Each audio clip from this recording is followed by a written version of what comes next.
Daphne's return to Paris was supposed to feel like a homecoming, a symbolic closing of one chapter, and the confident opening of another. The Forrester family treated it as such, gathering in an atmosphere carefully curated to feel intimate rather than extravagant, a quiet celebration that reflected stability, belonging, and intention.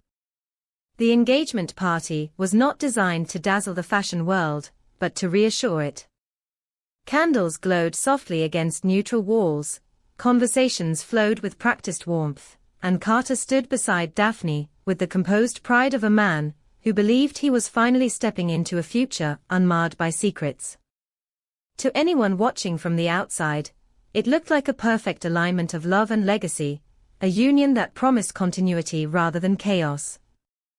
Daphne smiled easily that evening, accepting congratulations, speaking of Paris as though it were merely a professional return rather than an emotional reckoning.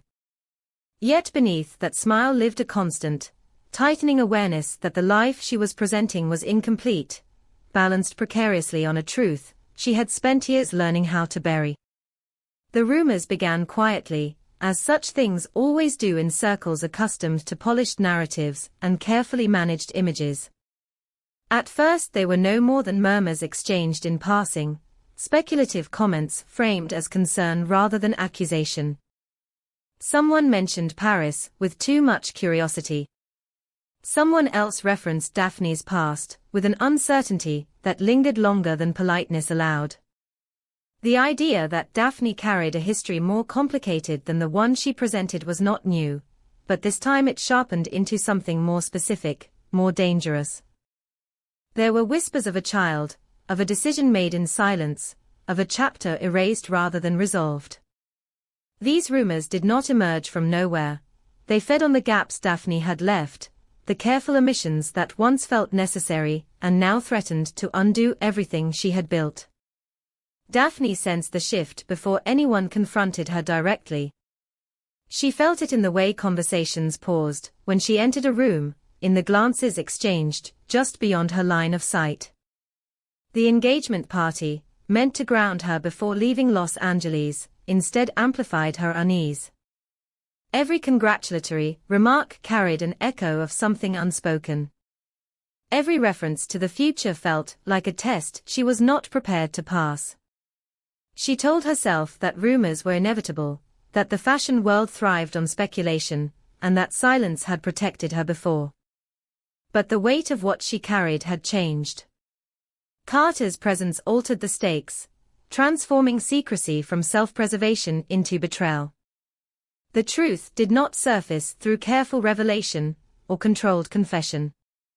It arrived violently, carried by a voice Daphne had not anticipated and could not silence. The disclosure happened not in private, but in a moment designed for connection, where the intimacy of family collided with the cruelty of exposure. When the words were spoken, they cut through the room with a clarity that left no room for interpretation. Daphne had a child. A child she had hidden. A child whose existence reframed every choice she had made and every promise she had offered. Shock rippled outward, turning warmth into disbelief, admiration into scrutiny. The engagement party, once a sanctuary, became a stage for collective astonishment. Carter felt the revelation like a physical blow. His initial reaction was disbelief, a reflexive rejection of a reality that made no sense within the framework of what he believed he knew. He searched Daphne's face for denial, for explanation, for anything that might soften the impact. Instead, he found resignation. The absence of immediate defense unsettled him more than any accusation could have. As the room dissolved into noise and speculation, Carter focused on Daphne alone, his mind racing to reconcile love with deception. The woman he intended to marry had lived an entire life he knew nothing about, a life that now stood between them with undeniable weight. The confrontation that followed was inevitable and devastating. Carter did not raise his voice, his restraint made the moment more harrowing. He demanded honesty not as an act of dominance, but desperation. He needed to understand how the future he envisioned could coexist with a past so deliberately concealed. Daphne, stripped of the option to delay any longer, finally allowed herself to speak the truth she had rehearsed in silence for years. She told him about the child she had borne in a moment of profound vulnerability, about the fear that had guided her decisions, about the choice to protect that child by disappearing from a world that would never allow anonymity. And then she named the father. Thomas Forrester's name altered the gravity of the confession instantly. It did not merely complicate the narrative, it detonated it. The revelation bound Daphne's secret to the very family hosting the celebration, entangling personal betrayal with legacy and responsibility. Carter's composure fractured under the weight of it. The betrayal was no longer abstract, it was personal, familial, and public. The realization that Daphne's past was intertwined with Thomas's shattered any illusion that this was a closed chapter. It was not history. It was unresolved consequence. The engagement did not dissolve gradually. It collapsed in a single, irrevocable moment. Carter withdrew not out of cruelty, but self-preservation, recognizing that love built on a mission could not be sustained through forgiveness alone. The fashion world responded with predictable fervor. What had been framed as a union of stability became a scandal of deception. Headlines transformed Daphne from a poised creative force into a figure of controversy. The narrative shifted rapidly, hungry for detail and judgment. The idea of a hidden child captivated an audience conditioned to equate secrecy with guilt. Thomas could not escape the fallout. His name spread alongside Daphne's with an inevitability that left no room for evasion. For years, he had attempted to reframe his identity, to move beyond the patterns that once defined him. Now the past returned with ferocity, demanding acknowledgement rather than avoidance. The revelation forced him to confront not only his actions, but the life he had unknowingly distanced himself from. The existence of a child reframed his understanding of responsibility, collapsing the boundary between youthful mistake and lifelong consequence. Faced with scrutiny and expectation, Thomas responded not with denial, but declaration. He spoke openly of his desire to reconnect, to claim his place not just in Daphne's life, but in the life of the child they shared. His statement was not strategic, it was impulsive, driven by a mixture of guilt and longing. He framed it as redemption, as an opportunity to do what he had failed to do before. Yet his declaration introduced a new instability, transforming personal reckoning into a public triangle charged with unresolved emotion. Daphne found herself at the center of this collision, her autonomy threatened by competing claims and narratives imposed by others. She had not revealed the truth to be reclaimed or forgiven, she had been forced into exposure. The choices before her were no longer hers alone. Carter's withdrawal left an absence she did not know how to fill, while Thomas's sudden presence resurrected a past she had spent years trying to lay to rest. The child, once the reason for secrecy, now became the focal point of public discourse, their privacy eroded by the very revelation meant to end deception. Los Angeles responded with fascination rather than empathy. The fashion world dissected motives, assigning blame and allegiance with ruthless efficiency.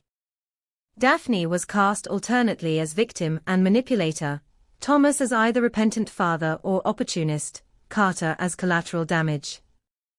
The complexity of their emotional reality was flattened into spectacle. Yet within that spectacle lay genuine pain, the kind that did not resolve neatly or conform to narrative expectation. As Daphne prepared to leave for Paris, the departure took on a new meaning. It was no longer a professional transition, but an escape from a city that had turned her life into a battleground.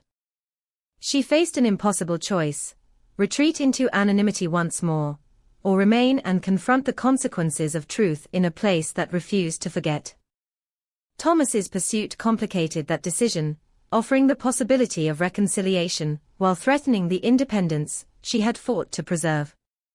Carter, though removed from the center of the storm, was not untouched by its aftermath.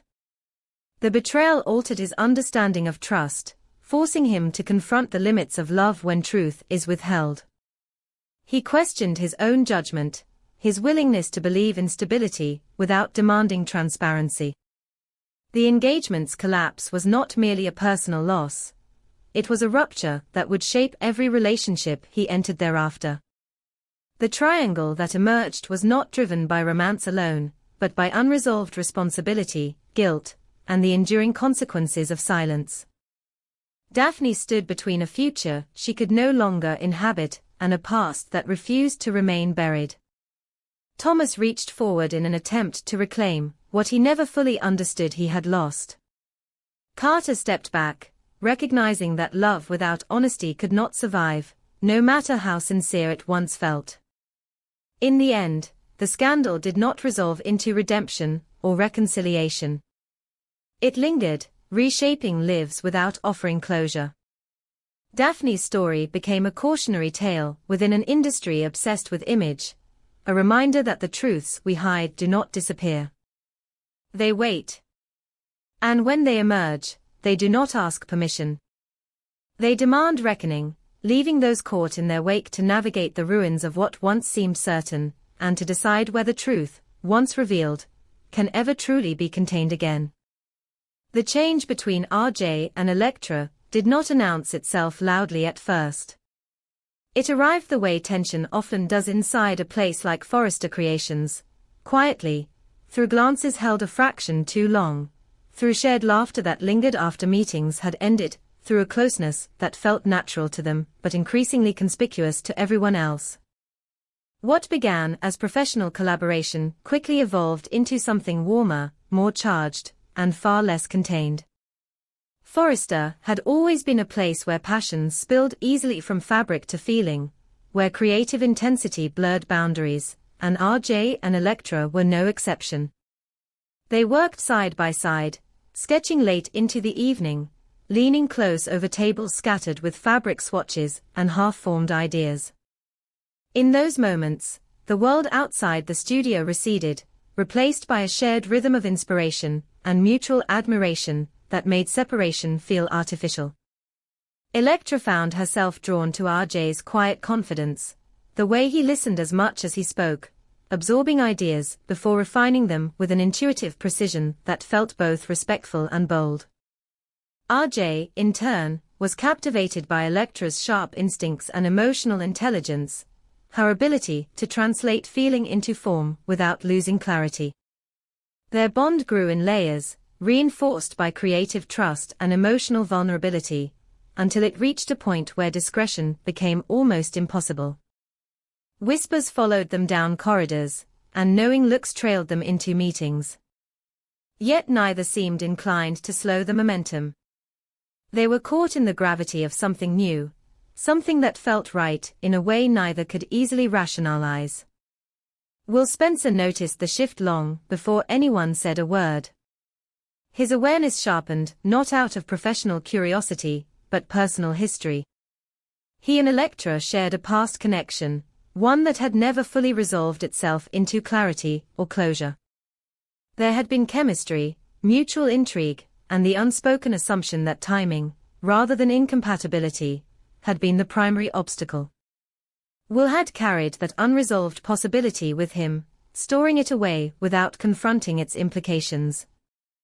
Seeing Elektra now, immersed in a connection with RJ that mirrored what Will had once believed was uniquely his, unsettled him deeply.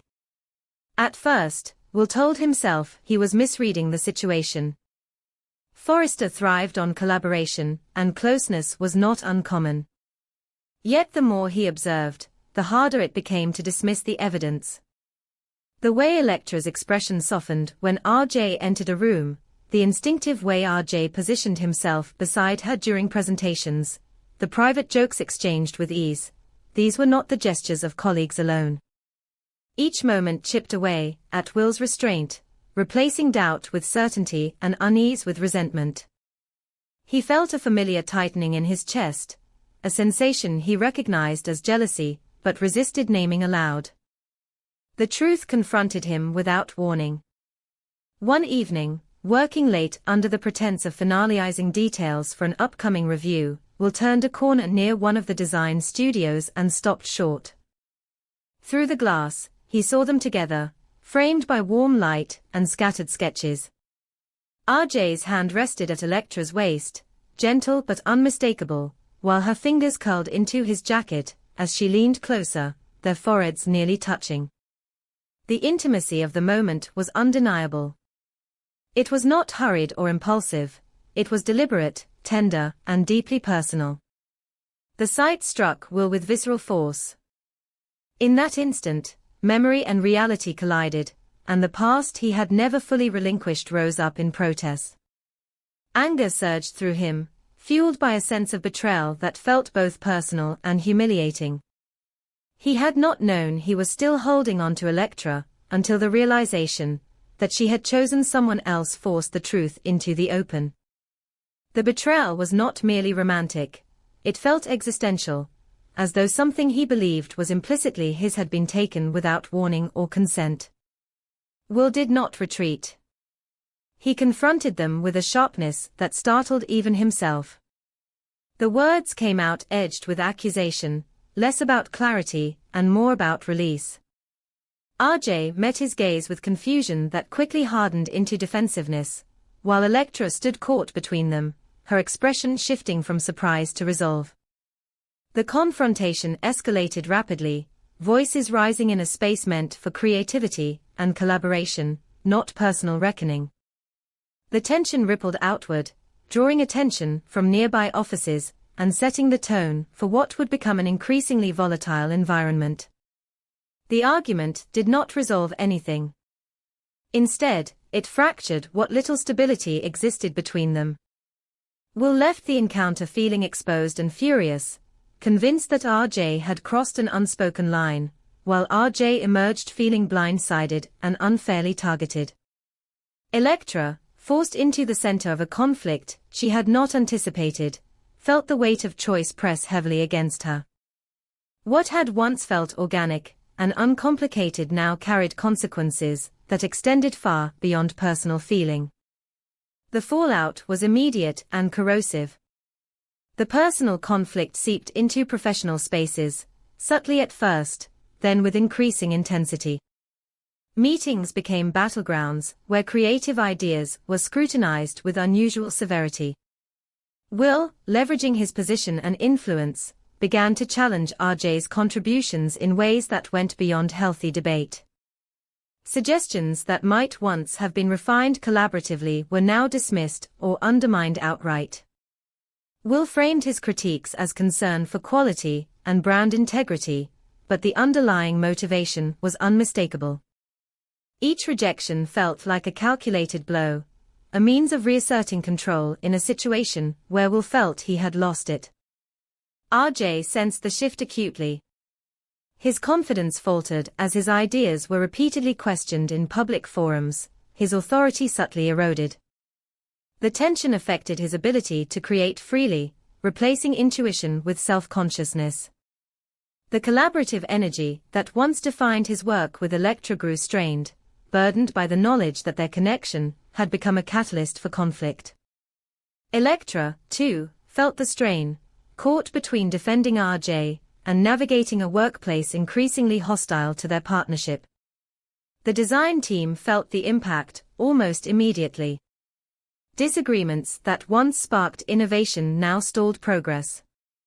The collection, once cohesive in vision, began to fracture as creative leadership pulled in opposing directions. Deadlines slipped. Revisions multiplied. The atmosphere grew heavy with unspoken resentment, each meeting charged with anticipation of confrontation. What should have been a period of focused creation devolved into a test of endurance, with personal grievances masquerading as professional critique. As pressure mounted, the stakes grew higher. Forrester Creations was not merely producing another collection, it was preparing to reaffirm its relevance in an industry that rewarded innovation and punished instability. The internal discord threatened not only timelines, but reputation. Brooke and Ridge, observing the deterioration with growing concern, recognized the pattern all too well. They had lived through the consequences of personal entanglements bleeding into professional judgment, and the familiarity of the situation alarmed them. Brooke worried for Will, recognizing the signs of emotional displacement and unchecked resentment. She saw how quickly ambition and hurt could intertwine, how easily justification could mask sabotage. Ridge, meanwhile, feared for RJ, aware that creative confidence, once shaken, could take years to rebuild. The possibility that both sons might suffer lasting damage, professionally and personally, forced them to confront a reality they had hoped to avoid. The leadership faced a dilemma with no easy resolution.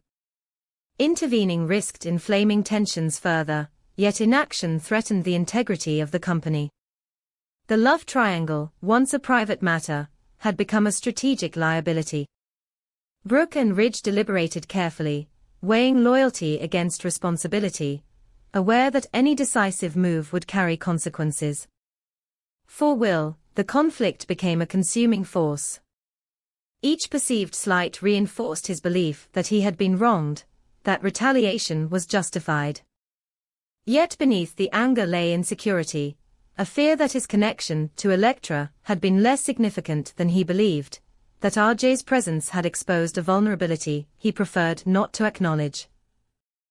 His attempts to assert dominance through professional channels offered temporary relief, but deepened the rift he could no longer control. RJ, grappling with frustration and self-doubt, found himself questioning whether love and ambition could coexist within the same space. He felt protective of Elektra, but increasingly aware that their relationship carried a cost he had not anticipated. The joy they once shared became tinged with guilt, not because they believed they were wrong, but because the fallout felt disproportionate and destructive. Elektra stood at the intersection of these tensions, forced to reckon with the unintended consequences of her choices. She had not set out to create division, yet she could not deny her feelings or retreat into appeasement. Her resolve hardened even as the environment grew more hostile.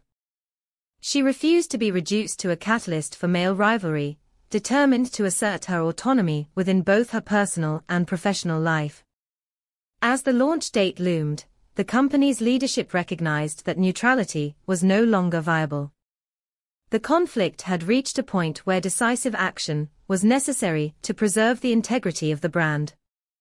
Conversations shifted from mediation to consequence, from encouragement to boundaries.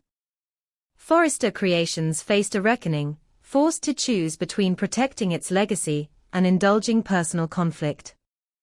The triangle that began with stolen glances and quiet connection had escalated into a defining crisis, one that exposed the fragility of balance within a family-run empire.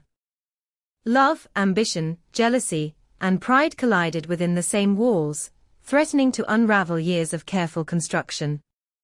As leadership prepared to act, one truth became unavoidable: the future of Forrester Creations would be shaped not only by the clothes it produced, but by the choices its people made when personal desire challenged professional responsibility.